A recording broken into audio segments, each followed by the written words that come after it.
अस्सलाम स्टूडेंट्स, आज मैं टॉट लॉ के सिलेबस को डिस्कस करूंगी जो आपके एलएलबी पार्ट 3 में टॉट एंड ईजमेंट का सब्जेक्ट है, जिसमें आपका 100 मार्क्स का पेपर आता है।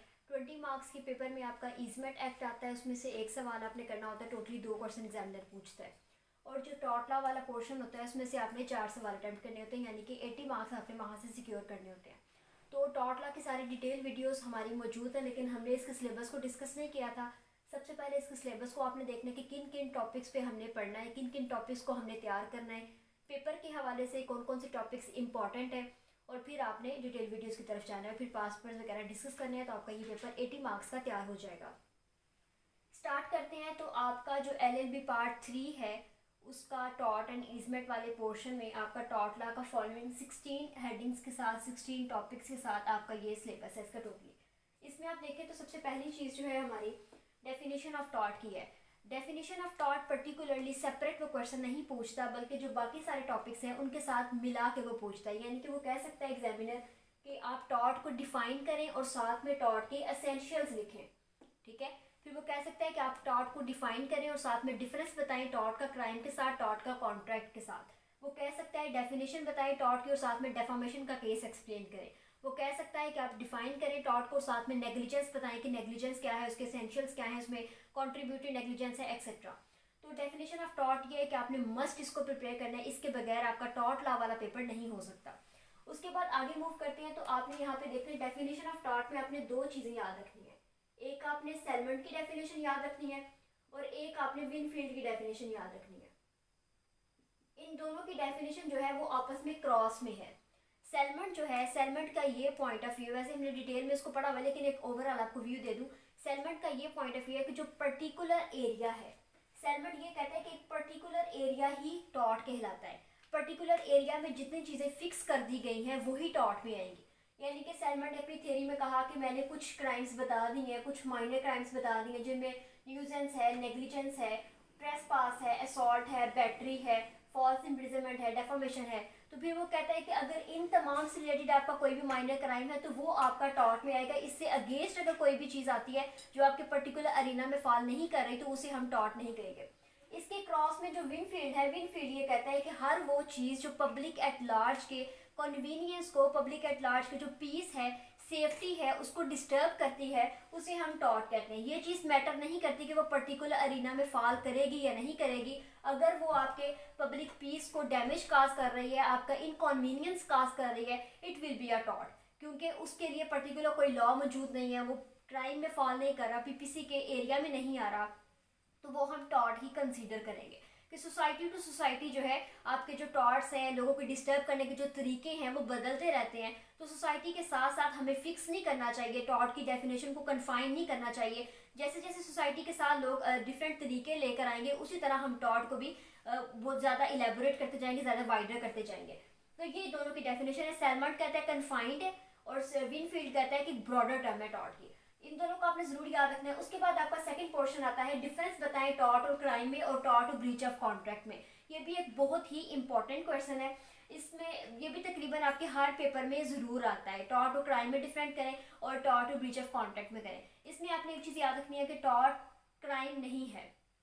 कुछ टॉर्ट्स ऐसे होते हैं जिनकी नेचर क्रिमिनल भी होती है और सिविल भी होती है। जैसे हमने डेफामेशन के केस में पढ़ा कि डेफामेशन के केस में अगर आप पार्टी चाहती है तो वो उससे कॉम्पनसेशन भी ले सकती है जो बंदा डिफेम करता है, और अगर वो चाहे तो वो डेफामेशन जो काज करने वाला है उसको पनिश भी करवा सकती है, ठीक है। इसी तरह हमने असॉल्ट और बैटरी वाले केस में पढ़ा कि उसमें अगर पार्टी चाहे तो वो टॉर्ट फीजर को कॉम्पनसेशन के लिए भी कह सकती है, और अगर वो चाहे तो वो टॉर्ट फीजर को पनिश भी करवा सकती है, क्योंकि पीपीसी में भी एक क्राइम है।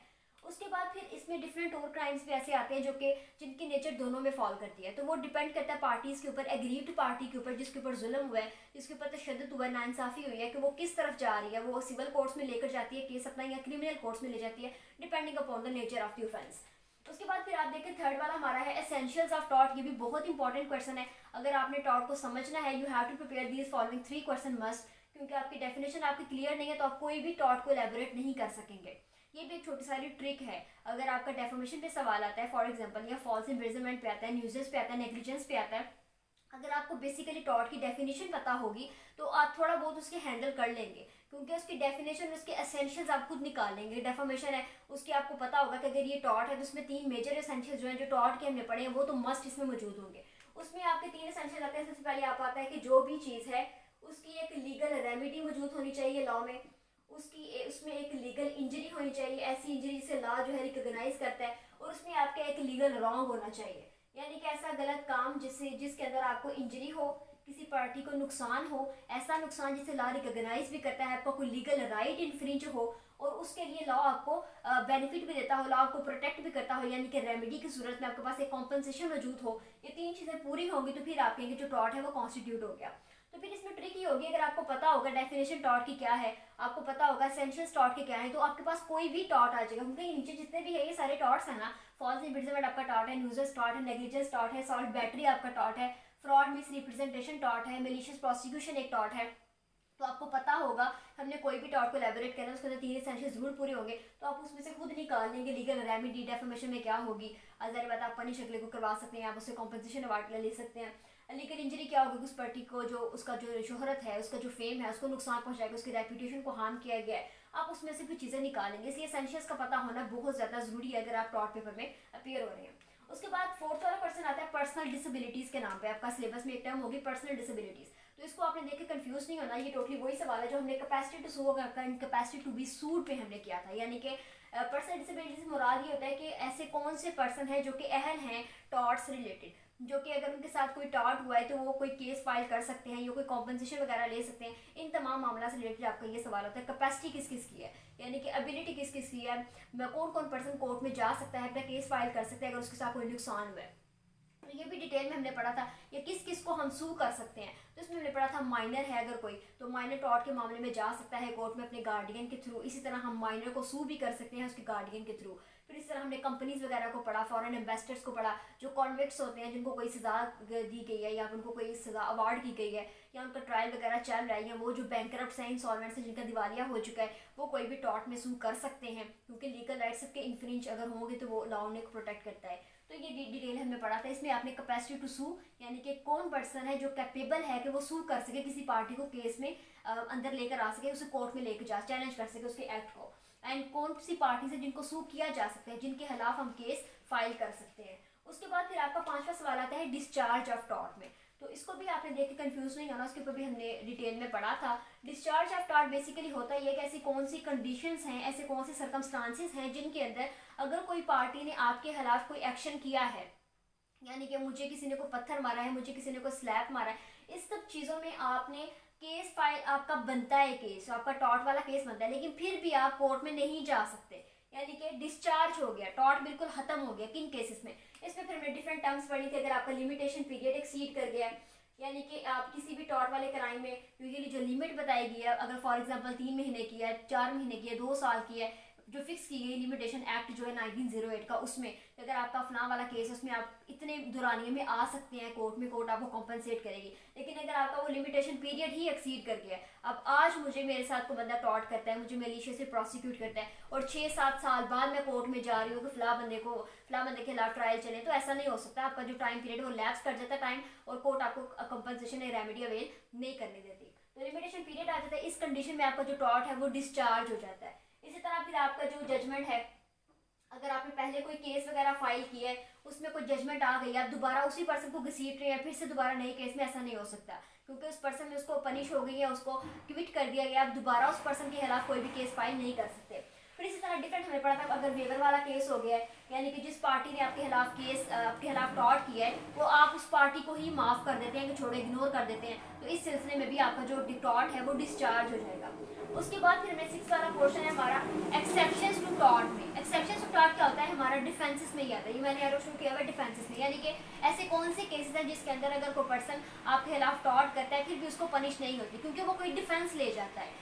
उस डिफेंस में उसके डिफरेंट डिफेंसेस हमने पढ़े थे। वो कह देता है कि भाई मेरा इसमें कोई हाथ नहीं, ये एक्ट ऑफ गॉड था, वो कह देता है मेरा इसमें कोई हाथ नहीं, इसने कॉन्ट्रीब्यूटिंग नेग्लिजेंस किया, इसका भी कसूर था अंदर, वो कह देता है कि मेरा इसमें कोई हाथ नहीं था, ये कोई आप कह सकते हैं इनएविटेबल एक्सीडेंट वाला मामला था, या इसमें हमारी स्टैट्यूटरी अथॉरिटी थी, या इसकी कॉन्सेंट शामिल थी, ये इसने गलत काम किया, मेरा इसमें कोई हाथ नहीं था। इस तरह वो डिफरेंट लॉफुल एक्सक्यूजेस ले जाता है, डिफरेंट एक्सेप्शंस आ जाती हैं, तो उस केसेस में आपका जो टॉट है वो फिर उस अगले पर्सन को पनिश नहीं करवाता, या आप कोई भी रेमेडी अवेल नहीं कर सकते। उसके बाद अगला पोर्शन आपका वाइकेरियस लाइबिलिटी का। वाइकेरियस लाइबिलिटी हमने देखा था कि ये यूजुअली रिलेशनशिप वाले मामले में एग्जिस्ट करती है, यानी कि ऐसा ऐसी लाइबिलिटी जिसमें आप रिलेशन वाले मामले में आते हैं, जिसमें आपका सर्वेंट और मास्टर का जो रिलेशन है, सर्वेंट और मास्टर का। अब इसमें आप देखें, मास्टर जो सर्वेंट होता है वो टोटली बाउंड होता है अपने मास्टर के। तो अगर कोई मास्टर उससे कोई गलत काम करवाता है तो उसमें सर्वेंट को इतनी हार्श पनिशमेंट नहीं दी जाएगी या इतनी हार्श उससे कॉम्पनसेशन नहीं दी जाएगी जितनी उसके मास्टर को पकड़ा जाएगा। तो इस वाले केस में आपकी वाइकेरियस लाइबिलिटी होती है। इसमें डिफरेंट टेस्ट किए जाते हैं कि वो सर्वेंट जो था वो कितना बाउंड था अपने मास्टर के, कितनी पे उसको मिल रही थी कि वो इस कंडीशन में था कि वो मास्टर के इस काम को करता उसके कहने पर। फिर इन तमाम केसेस में आके काम गलत सर्वेंट करता है लेकिन पकड़ा मास्टर को जाएगा, तो इस केस में हम कहेंगे वाइकेरियस लाइबिलिटी है। उसके बाद आती हैं आपकी रेमेडीज। रेमेडीज हमने डिफरेंट पढ़ी थी, वो रेमेडीज जो कोर्ट अवार्ड करती है, वो रेमेडीज जो आप खुद अवेल कर सकते हैं। जैसे आपके बैटमेंट ऑफ न्यूजेंस है, आपके घर में कोई दरख्त है, किसी के घर में कोई दरख्त है, उसके पत्ते आपके घर में आ रहे हैं, गंद वगैरह फैला रहे हैं, तो आप खुद जाकर उसकी शाखों को काट सकते हैं। कोई लाउड म्यूजिक चलाता है तो आप उसको कह सकते हैं आप म्यूजिक को थोड़ा कम कर दें। इन सब मामला में आपकी रेमेडीज आ जाती है, ठीक है। उसके बाद आपने देखा डैमेजेस। रेमेडीज के अलावा भी अब जो डैमेजेस है ना आपके, ये भी आपकी रेमेडी की एक काइंड है, यानी कि जो कोर्ट्स आपको रेमेडी अवार्ड करती है, कॉम्पनसेशन अवार्ड करती है, उसमें एक रेमेडी आपकी डैमेजेस भी होते हैं, यानी कि आपको जो मनी के फॉर्म में जो कॉम्पनसेशन होती है उसको हम डैमेजेस कहते हैं। तो डैमेजेस वाले मामला में भी आपको उसने लेवल से भी एक क्वेश्चन पूछा हुआ है कि आप डैमेजेस को एलेबोरेट करें। इसमें आपके टाइप्स ऑफ डैमेजेस आ जाएंगे, डैमेजेस क्या है, ब्लैक्सलर डिक्शनरी कैसे डिफाइन करती है, विनफील्ड कैसे डिफाइन करता है, कौन कौन से डैमेजेस किन किन कंडीशन में अवार्ड किए जाएंगे, कब कब, कौन कौन से सर्कमस्टांसेस होंगे, कौन कौन सी कंडीशंस होंगी जब आपको डैमेजेस अवार्ड किए जाएंगे, किन सूरतों में डैमेजेस अवार्ड नहीं किए जा सकते। इन सब से रिलेटेड आपने इस सवाल को तैयार करना है।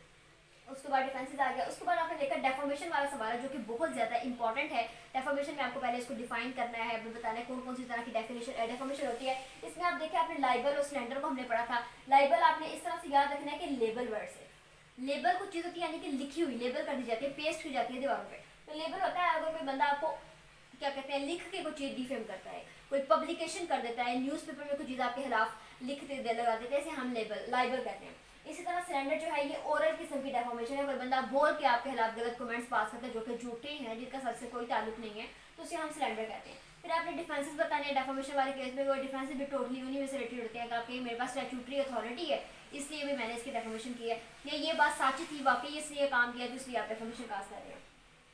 अगला सवाल हमारा रॉन्गफुल इम्प्रिजनमेंट पे है। इसमें हमने पढ़ा था फॉल्स इम्प्रिजनमेंट, ये भी उसे टोटली लिंक करता है, वही सवाल है कि रॉन्गफुल की जगह आप फॉल्स लगा लें बस।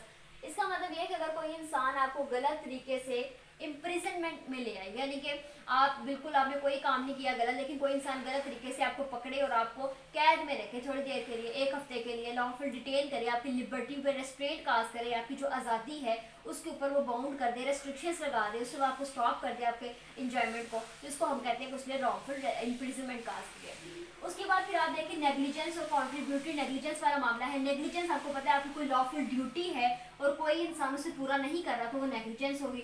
आगे आता है कॉन्ट्रीब्यूटरी नेग्लिजेंस, यानी कि 50-50 रोल है दोनों का। अगर कोई टॉर्ट कमिट हुआ है उसके अंदर 50% रोल, जो बंदा आप केस लेके जा रहे हैं मासूम बन के उसका भी 50% केस इसमें अंदर इन्वॉल्वमेंट थी, कॉन्सेंट थी। फॉर एग्जाम्पल बताती हूँ, एक इंसान है वो घोड़े के पास गया, वो कहता है कि मैंने घोड़े के मालिक को कहता है कि मैंने इस पे घुड़सवारी करनी है, वो उसे कहता है कि ये थोड़ा सा इसका नहीं ठीक है आप गिर जाओगे यहाँ से, लेकिन वो ये बात नहीं मानता, वो घुड़सवारी करता है, एट रिजल्ट वो गिर जाता है, उसको कोई हार्म काज होता है, वो उसके खिलाफ केस फाइल कर देता है। जैसे कि हमने पढ़ा था कटलर वर्सेस यूनाइटेड डेयरीज में, कटलर वर्सेस यूनाइटेड डेयरीज, इस केस में हमने पढ़ा था, वो केस फाइल कर देता है तो कोर्ट फिर ये हेल्प करती है कि ये ऐसा मामला नहीं है, कॉन्ट्रीब्यूटरी नेग्लिजेंस हुई, जब उसने आपको मना किया था तो आपने अपनी कॉन्सेंट के साथ उस पर घुड़सवारी की तो उसमें आप उसको हैंड लायबल नहीं कर सकते। उसके बाद अगला केस आपका आता है न्यूजेंस और पब्लिक और प्राइवेट न्यूजेंस। न्यूजेंस आपको पता है जब भी आपकी जो पब्लिक पीस है, आपकी सेफ्टी जो है, आपका कन्वीनियंस है, कंफर्ट जोन होता है हर पर्सन का, उस कंफर्ट जोन में जब कोई बंदा इंटरफेरेंस करता है, उसके अंदर मुदाखलत करता है, अगले बंदे की जो कंफर्ट है, आराम है, उसके अंदर थोड़ा सारा इन्फ्रिंजमेंट करता है, तो उसको हम न्यूजेंस कहते हैं। सिंपल वर्ड्स में, मैं घर में सोई हुई हूँ, कोई लाउड म्यूजिक चलाता है तो मेरी नींद में हराम आराम और क्या कहते हैं हलन पैदा होता है ना, तो ये चीज़ आपकी न्यूजेंस है। इसमें फिर आपकी 2 टाइप्स आती हैं, एक होती है पब्लिक, होती है प्राइवेट। प्राइवेट जो है वो थोड़े कम लेवल पे होगी, यानी कि बिल्कुल पर्सनल, जो बिल्कुल पर्सनल आपका लेवल है, जैसे घर में आपका सोना, खाना पीना, घर में चीज़ें, ये सब चीज़ें आपके प्राइवेट यूजर्स में होंगी, आपको पता है इसको काम हार्म काज करता है। और पब्लिक एट लार्ज में अगर कोई काम होता है, रोड की कंस्ट्रक्शन हो रही है, उसकी वजह से आपकी डिस्टर्बेंस हो रही है, तो ये पब्लिक यूजर्स में फॉल करेगा। उसके बाद मैलिशियस प्रोसिक्यूशन है, ये भी हमने पढ़ा था, कोई बंदा आपके खिलाफ गलत केस फाइल करता है और उसके बाद फिर आपको उसके अंदर लेके जाता है, पूरा ट्रायल चलता है, एज अ रिजल्ट जज आपके फेवर में फैसला देता है कि इस बंदे ने कुछ नहीं था किया, फिर आप बाद में उस बंदे के खिलाफ मैलिशियस प्रोसिक्यूशन का पर्चा डालेंगे कि इसने मेरे खिलाफ एक रॉन्गफुल प्रोसीडिंग चलाई, मेरा टाइम वेस्ट किया, मेरी रेपुटेशन को हार्म किया, मेरा पैसा वगैरह लगा, ये सब चीज़ें एक्सेट्रा अपनी एलैबोरेट करनी होती हैं। और इसमें जो केस हमने पढ़ा था एबराथ versus North Eastern Railway company, इसको जरूर आपने याद रखना, वो जो रेलवे वाला हमने केस पढ़ा था। उसके बाद फ्रॉड और मिस रिप्रेजेंटेशन है, ये कॉन्ट्रैक्ट में भी हमने एलैबोरेट किया हुआ है, यानी कि किसी भी चीज़ की फैक्ट्स को कंसील करके आप किसी इंसान को चीज़ बेच देते हैं, ये भी एक फ्रॉड में आता है। उसके बाद असॉल्ट और बैटरी, ये भी हमने बहुत अच्छे से पढ़ा था। असॉल्ट यानी कि किसी को धमकी वगैरह देना विदाउट फिजिकल टच, और बैटरी फिजिकल टच कर देना, ठीक है। और ये आपका टोटली सिलेबस है टॉट लॉ का। इसमें फिर से आपने एक बात याद रखनी है कि टॉट लॉ वाले पेपर में आपके इन सब चीज़ों को जब आप तैयार करेंगे 16 टॉपिक्स को, तो आपका 80 मार्क्स का जो पेपर है वो डन हो जाएगा। यानी कि इन 16 सवालों को तैयार करने के बाद आपके 4 सवाल मस्ट प्रिपेयर होंगे और जो आपने पेपर में करने होंगे। तो इसमें अगर हम थोड़े बहुत इंपॉर्टेंट लगाएं तो आपकी definition of taught too much important है, डिफरेंस आपका टू मच इंपॉर्टेंट है, एसेंशियल्स आपको टू मच इंपॉर्टेंट। ये 3 सवाल तो हैं जिनके बगैर आपको पेपर टॉट लॉ का बिल्कुल हो ही नहीं सकता, इनको मस्त तैयार करना है। उसके बाद डिस्चार्ज ऑफ टॉट आपका इंपॉर्टेंट है। उसके बाद डिफेंसेस आपका टू मच इंपॉर्टेंट है, रेमेडीज आपका टू मच इंपॉर्टेंट है। डिफेंसेस और रेमेडीज का मैंने पहले भी बताया था कि ये कोई भी सवाल है आपका, वो इन सब टॉट्स में कोई भी सवाल है, फॉर एग्जांपल फ्रॉड है, मैलिशियस प्रोसिक्यूशन है, assault है, बैटरी है, nuisance, negligence, whatever the question is, you have to write in this the remedies and the defenses, because this is a tort ना, तो टॉट के सेंसेस में आपकी legal remedy भी मौजूद होती है, आपका लीगल डैमेज भी मौजूद होता है और आपकी लीगल इंजरी भी होती है। तो आपने जरूर बताना है इसके अंदर कि कोई भी टॉट हुआ है तो उसके अंदर उसकी रेमेडी क्या उसको मिली और उसने डिफेंस क्या लिया, इनको एलैबोरेट जरूर करना है। तो फिर ये सवाल भी दो आपके एज अ बेस पॉइंट जरूर तैयार होने चाहिए। उसके बाद डेफामेशन भी टू मच इंपॉर्टेंट है, इनमें से आपका नेग्लिजेंस टू मच इंपॉर्टेंट है और आपका मैलिशियस प्रोसिक्यूशन इंपॉर्टेंट है। ये स्टार वाले क्वेश्चन जो आपके हद से ज़्यादा इंपॉर्टेंट है, इनको तो आपने ज़रूर तैयार करना है और बाकी जो है वो 2024 में अपनी अच्छी तैयारी के साथ जाएं और इनको पहले सिलेबस वाली वीडियो देखें, यही सिलेबस है आपका टॉट लॉ वाले एग्जाम में। अच्छी तरीके से टॉपिक्स की मेन की कॉन्सेप्ट्स लें, उनके जो आपके हेडिंग्स वगैरह होंगे उनको तैयार करने केस क्लास वगैरह डाल के, जो आपके रेलिवेंट प्रोविजन है, क्रॉस रेफरेंस है, ब्लैक्सलर डिक्शनरी की डेफिनेशन है, विनफील्ड की डेफिनेशन है, इन सब के साथ अपना तैयार करें। और कोई भी चीज़ समझ आपको नहीं आती या कोई भी कॉन्सेप्ट क्लियर नहीं होता या कोई चीज़ आपने इंप्रूव करवानी है लेक्चर्स में, तो आप मुझे कमेंट सेक्शन में ज़रूर बताएं। I will try my best to answer you. Thank you.